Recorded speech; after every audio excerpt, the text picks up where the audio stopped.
Comment arrêter d'être trop gentil et commencer enfin à mettre des limites saines avec les autres? L'épisode d'aujourd'hui a été inspiré d'une abonnée qui m'a envoyé un témoignage qui est le suivant. Je n'arrive pas à mettre des limites aux autres. La dernière fois, j'étais avec des amis qui me disaient des choses sur le ton de l'humour, mais pour moi, ça a été très blessant.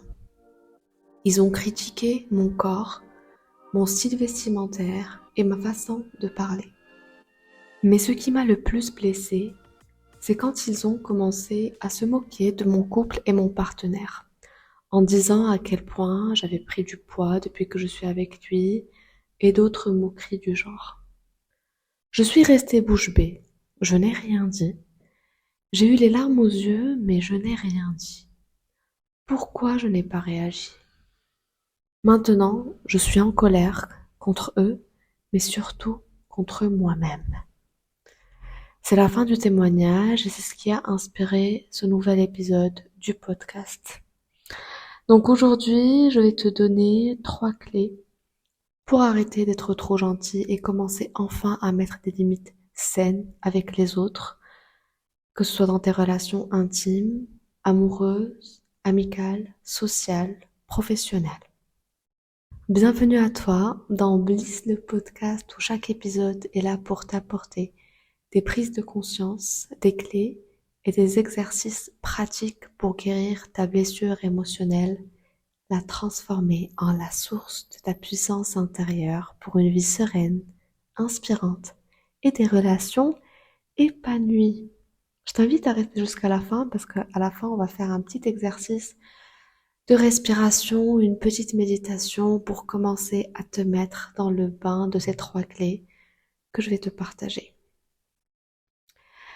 Tu sais, depuis que j'ai commencé mes vidéos sur YouTube et TikTok, combien de fois j'ai reçu cette question? On dirait que cette question, elle a été faite pour moi, parce que je pense que c'est l'une des questions que je reçois le plus. Zineb, je donne tout dans mes relations. Je fais tout. Je donne ça, je donne ça. Je donne beaucoup d'amour, beaucoup d'attention, beaucoup de présence. J'aime vraiment de tout mon cœur les autres et je leur veux le meilleur et je donne tout, mais je ne reçois rien. On me dit souvent, j'en ai marre d'être trop gentil, ça me fatigue, c'est énergivore et en plus les gens sont méchants avec moi, ils ne me donnent rien en retour. Et je réponds souvent, tu n'es pas trop gentil. Alors quand je le dis à mes clientes, me disent, mais Gina, vraiment, je suis trop. Je leur dis, tu n'es pas trop gentil. Quand on donne plus que ce que on a vraiment envie de donner, quand on donne quelque chose et on sent à l'intérieur de nous une tristesse, une frustration, quand on donne et on est frustré à l'idée de ne pas recevoir quelque chose dans la forme que l'on souhaitait, c'est pas parce qu'on est trop gentil. On est là pour prendre et non pour donner. Tu vas me dire, Zina, mais non. Ben, quand je te dis je suis trop gentille, je rends service, je fais ça, je suis agréable, je suis à l'écoute, je donne tout. Tu es là pour prendre. Et ce n'est pas grave. Tu n'es pas la seule qui est tombée dans ce piège d'être trop gentille dans une intention de recevoir quelque chose. Je l'ai été, mais plusieurs années de ma vie. J'ai été entourée de personnes qui ont été aussi trop gentilles et trop abusées. Et à un moment aussi, j'étais dans cette mentalité de victime. Par exemple, je voyais des membres de ma famille qui étaient très gentils et qui à la fin euh, se faisaient écraser par certaines personnes d'une façon très cruelle. Je me disais, mais comment ça se fait? Comment est-ce possible? En analysant la situation, j'ai compris que c'est pas être trop gentil. c'est avoir peur du conflit.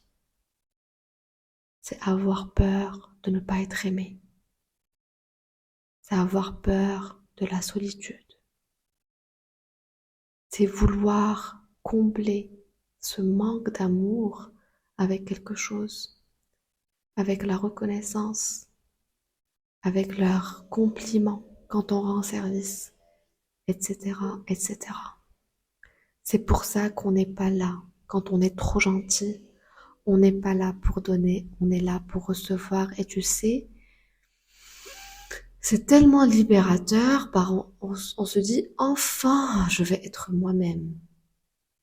Enfin, je sais aujourd'hui que quand je suis trop gentille, dis oui à tout avec le masque de la souriante à tout prix. Maintenant, je sais que quand je vais enlever le masque et être moi-même, je ne vais pas faire uniquement pour moi, mais je vais le faire aussi pour l'autre, parce que l'autre, dans sa vérité, il veut partager une relation avec une personne qui est aussi dans sa vérité et pas dans sa blessure. Quand on a la blessure d'abandon, on a peur de ne pas être aimé. Et là, je vais te donner les 3 clés. On va commencer par la première. Et celle-là, elle peut être compliquée pour plusieurs personnes qui ont la blessure d'abandon. Sois à l'aise avec le conflit. Combien de femmes vivent dans des relations amoureuses où elles ne sont pas heureuses, où leurs besoins ne sont pas du tout satisfaits, même pas écoutés, où leurs valeurs sont écrasées, mais ne disent rien. Ne disent rien parce qu'elles ont peur de dire quelque chose qui va mener à la fin de la relation. Et on me dit, Zineb, ça, c'est la culpabilité ultime pour moi. Conflit, c'est séparation, et donc c'est quelque chose qui leur fait peur. Maintenant, la question que j'ai envie de te poser, si tu te reconnais dans ce cas-là et tu sais aujourd'hui que tu n'es pas à l'aise avec le conflit, que tu l'évites à tout prix,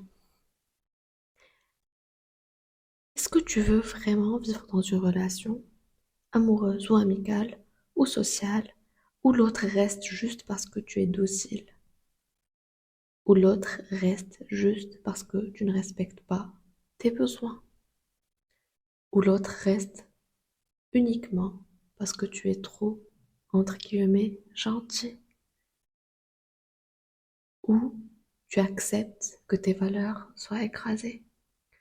Donc si la peur de dire quelque chose, c'est-à-dire de partager tes besoins, de partager tes limites, va mener à la fin de la relation, est-ce que ce n'est pas une bénédiction que l'autre parte parce qu'il ne peut pas respecter tes valeurs et tes besoins? Je sais, je sais qu'il y a cette peur. Je sais qu'il y a cette peur du conflit, de ne pas être aimé, mais tu ne peux être réellement aimé que si tu es authentique. Tu sais, si tu ressens des fois ce manque d'amour à l'intérieur de toi et que tu essayes de le combler le plus possible avec le fait d'être gentil, d'être docile, de ne pas créer de conflit, même si l'autre te donne exactement la réaction dont tu as besoin, je t'aime, je suis là pour toi, merci, toute la reconnaissance et tout, tu vas toujours sentir ce manque. Tu sais pourquoi? Parce que tu sais inconsciemment que tu n'es pas aimé pour qui tu es vraiment. Quand tu t'autorises et que tu connectes avec le courage que tu as à l'intérieur de toi de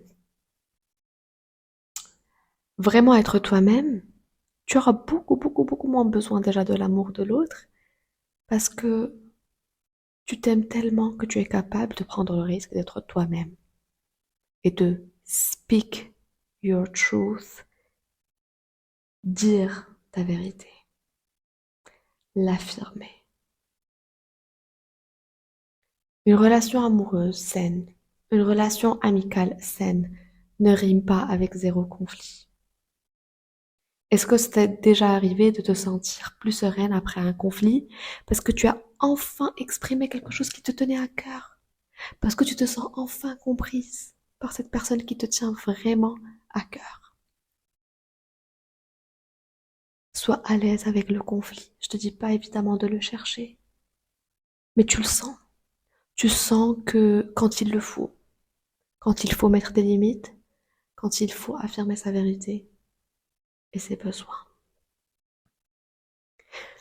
Ma deuxième clé aujourd'hui, je pense que après celle-là, tu vas couper l'épisode et partir parce que tu vas la détester. Mais je pense que c'est la plus puissante des trois clés. Et quand on incarne vraiment cette clé-là, crois-moi que toute ta vie peut être transformée. Accepte que tu ne seras pas aimé par tout le monde.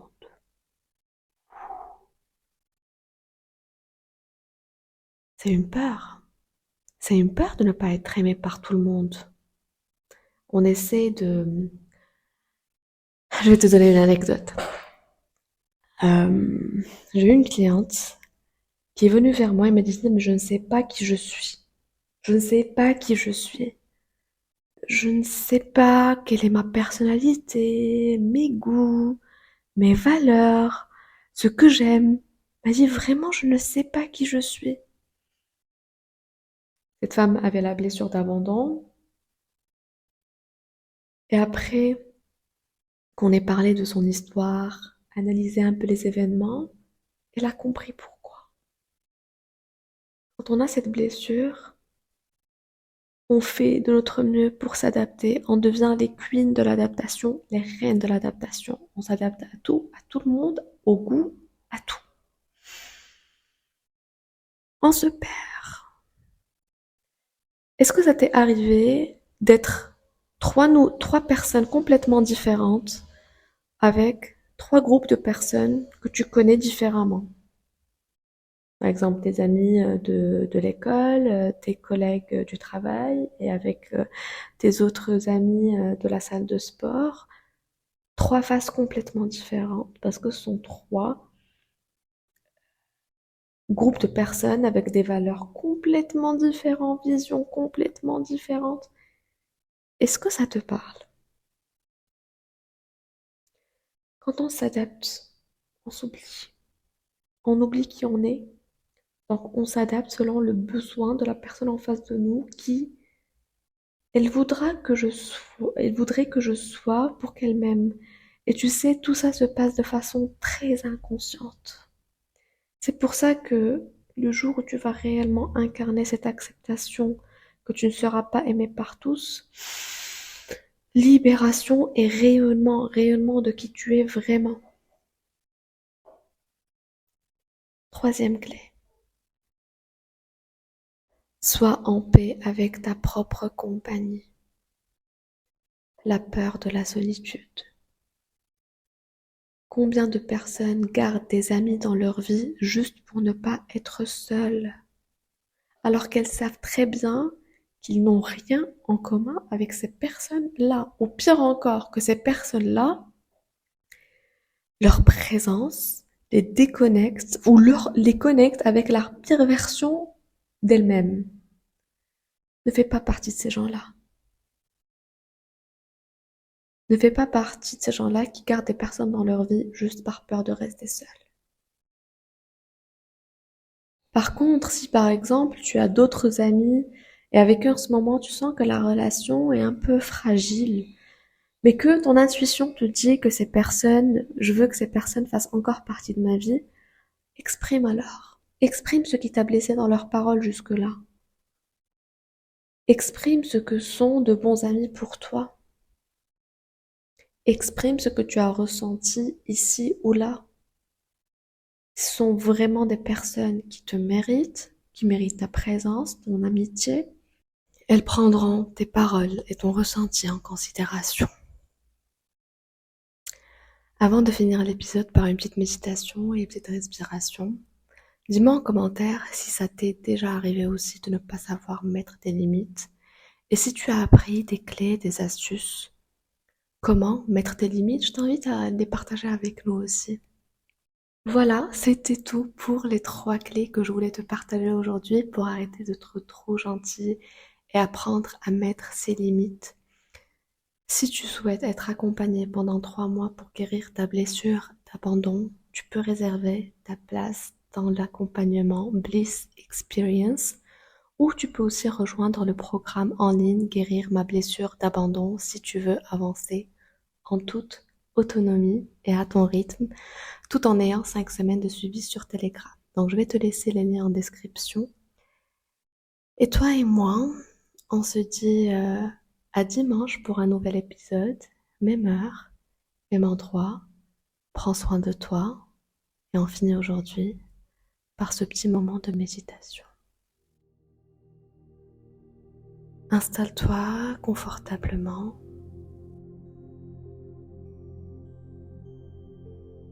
Quel que soit l'endroit où tu es, ce que tu fais, même en étant debout, assise,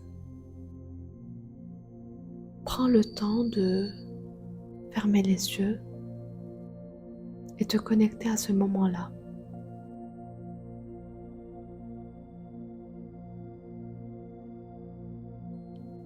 Connecte-toi aux sensations de ton corps.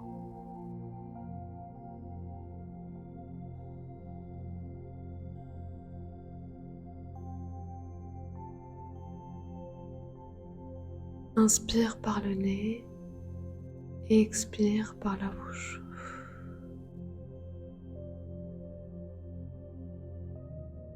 Inspire par le nez et expire par la bouche.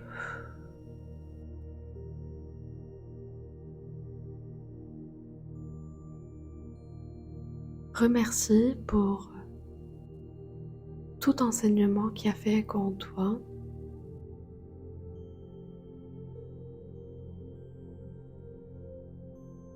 Et pose l'intention qu'il soit incarné dans ton quotidien à partir d'aujourd'hui. Peut-être que c'est la première clé qui est d'être à l'aise avec le conflit à partir d'aujourd'hui quand il le faut. Ou le fait que tu souhaites accepter que tu ne seras pas aimé par tous parce que jusqu'à maintenant, ça a été énergivore et ça te fatigue. Ou la troisième clé, de ne plus avoir peur de la solitude et d'être en paix avec ta propre compagnie. Pose l'intention que l'enseignement qui a fait écho en toi incarne à partir de maintenant toutes les cellules de ton corps.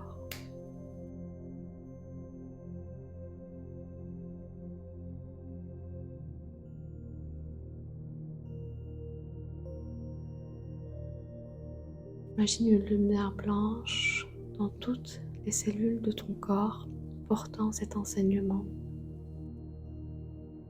pour que tu le ressentes pleinement dans ton corps et que ça soit intégré dans ton subconscient et dans ton mental.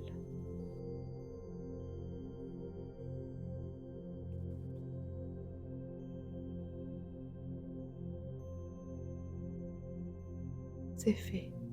Inspire par le nez. Expire par la bouche.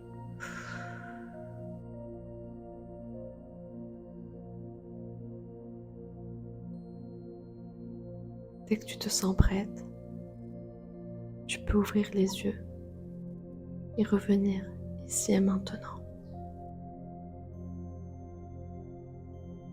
À bientôt.